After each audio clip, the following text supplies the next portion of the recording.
Welcome back. If you've just joined us, you're watching the news at 10 live on Channels Television. A reminder of our top stories. Benue indigents flee their homes into towns bordering their state and Nasarawa following renewed attacks by suspected herdsmen. Federal government delegation visits Benue State over the fresh attacks on communities as indigents demand permanent military base in the state. Troops rescue another Chibok girl during an operation in the Sambisa forest in Borno State, leaving 112 more in Boko Haram captivity. And at least 14 people are killed and over 200 others injured after a passenger train caught fire following a collision with a truck in South Africa.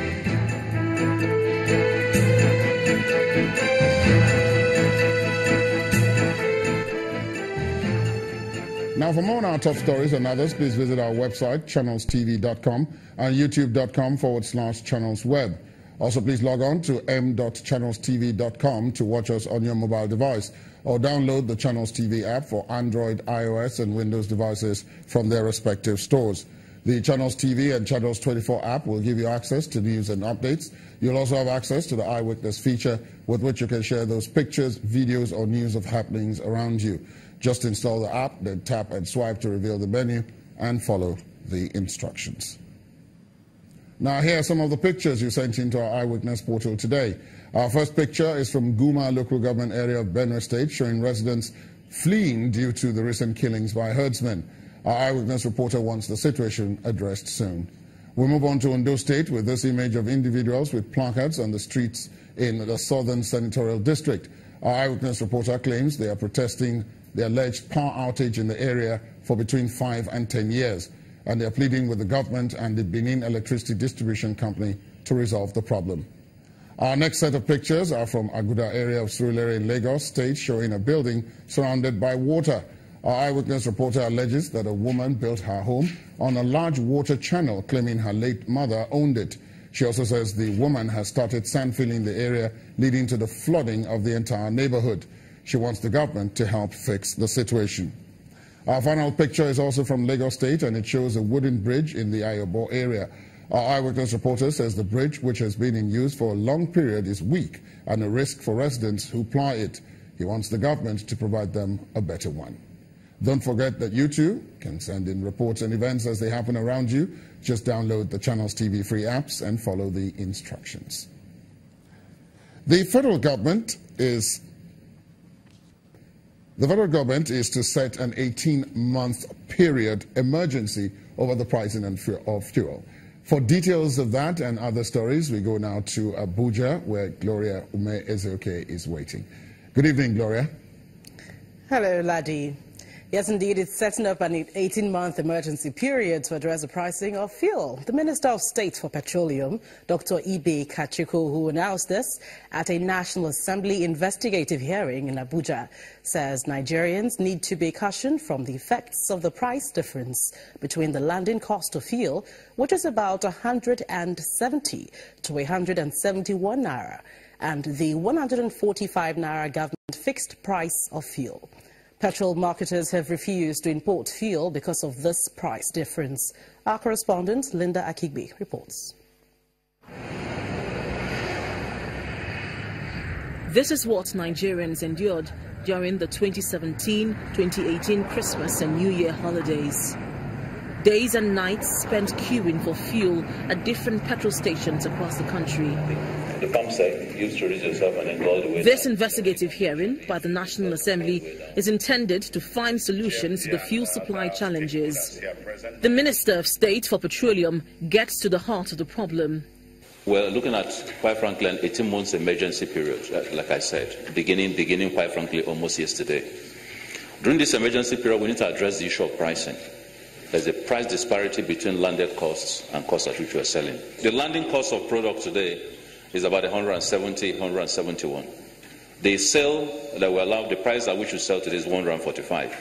So there's a disparity between the 170 and 145. What that means is that those individuals who are really there, not with an obligation like NNPC has to meet national supply, but with a commercial bent, will not bring in products if they're going to sell at a loss. He proposes 3 models to address the pricing challenge.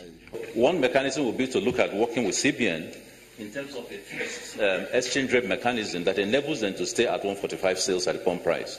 If we do that, then they can import without the issue of price differences, and we can modulate that as the exchange rates and prices internationally move up. That's one. We're also looking at the potential, for example, of whether you could theoretically respect the 145 price and have a plural pricing system. So NNPC and all its stations and all its affiliates, about 400 stations all over the country, sell at the 145 so that the subsidy regime is respected. The pricing of 145 is respected. But at the same time, the private marketers are able to bring in their product at their own cost and sell. But Dr. Kachiku is silent on the controversial issue of petroleum subsidy, a stance which he is taking from the committee chairman who did not want the subsidy matter brought up during the hearing. The committee chairman, however, makes a clarification. The insinuation that payment of the DAPMA or whatever the other marketers is lying in the National Assembly is not correct, because DAPMA doesn't send request of payment to National Assembly. Requests are sent to the executive, who process them and send to National Assembly for appropriation or approval. Beyond addressing pricing issues of fuel once and for all and dealing with diversion of the product to neighboring countries, ultimately, government needs to get the refineries working, as it is an anomaly that a major oil-producing country like Nigeria does not have any refinery working at optimum capacity. Linda Akibe, Channels Television News. Meanwhile, some filling stations across the country are still selling petrol at a price higher than the approved pump price by government, and the Department of Petroleum Resources is also keeping tabs on them by sealing them up. The officials have sealed at least 24 stations in Ondo State, 15 in Kano, and over 80 in Delta since the crisis began. The queues that came with the ongoing fuel scarcity could have gone down in some places, but the problem is still far from being solved, as queues are still evident. The Department of Petroleum Resources, DPR, blames this on selfish oil marketers who hoard or sell above the approved pump price, and to town they go to check the excesses of the accused marketers. In Ondo State, southwest Nigeria, men of the DPR moved to town to inspect operations of filling stations. And after the store, many of the stations stand sealed. We have sealed about 24 filling stations in Ondo town and Akure Metropole. I mean, this is to serve as deterrent. This is a welcome development for some residents. People see that they are selling 200 here, and when DPR came, we discovered that the 200 they are selling is not normal. They are selling 200 to you. By the time you buy finish, you buy like 10 liters. You discover that you are buying, by the time you buy 10 liters, when the DPR came, their 10 liters is not 10 liters. The men of the DPR are not in action just in Ondo State. They are also in Delta State, South Nigeria, where they accuse some filling station operators of selling above the approved price, hoarding, or even fleeing their premises on citing the men. Here, more stations are sealed, and those who are ready to sell for the approved pump price are left to be.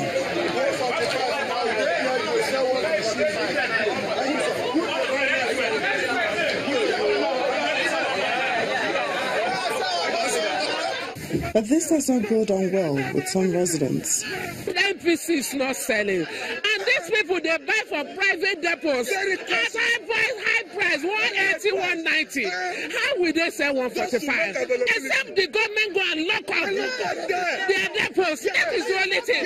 In spite of the protest, some residents applaud the efforts of the DPR, who has so far sold a total of 80 stations in Delta State. To keep this country, they're damaging the country. It doesn't matter. Where these people get the petrol now? Where did they get the one they're selling? Where did they get the one they're selling?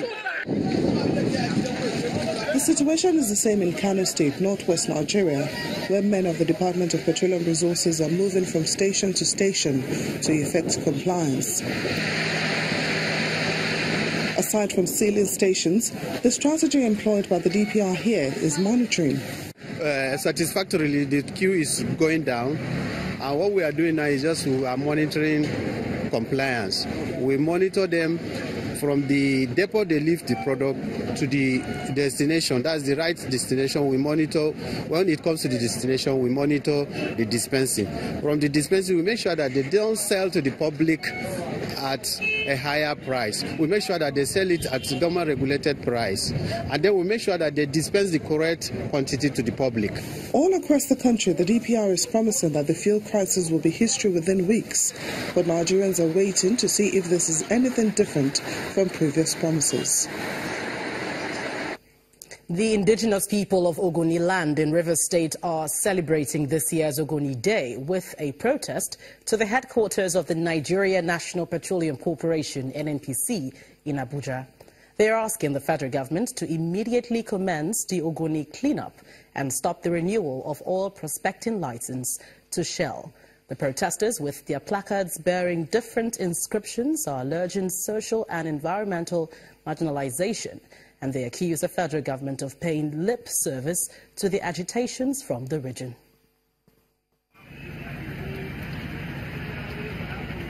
On the 2nd of July 2016, the federal government flagged off the Ogoni Clean-up project.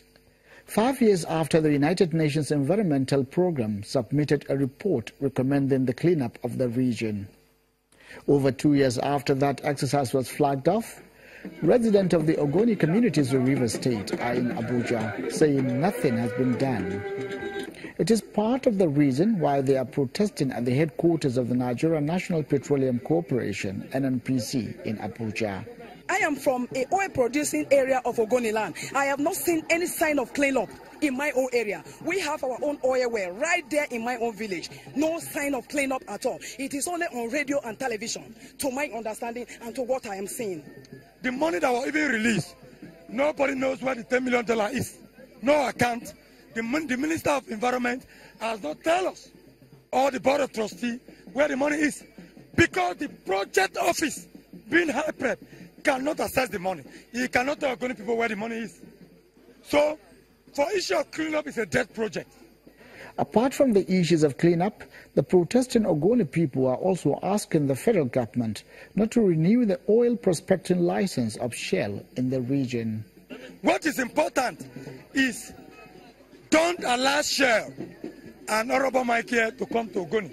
Don't renew Shell legal license. Shell have claimed that they are not interested. They are writing application. They are using Honorable Mike here to come back to Ogoni.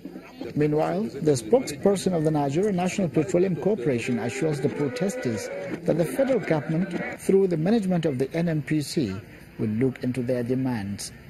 We have listened to them, and we are listening to the extent of demands. And as we told them, we are going back. The papers we presented to the management, and the management of the Dr. Makatiba is a listening one, as the leader said.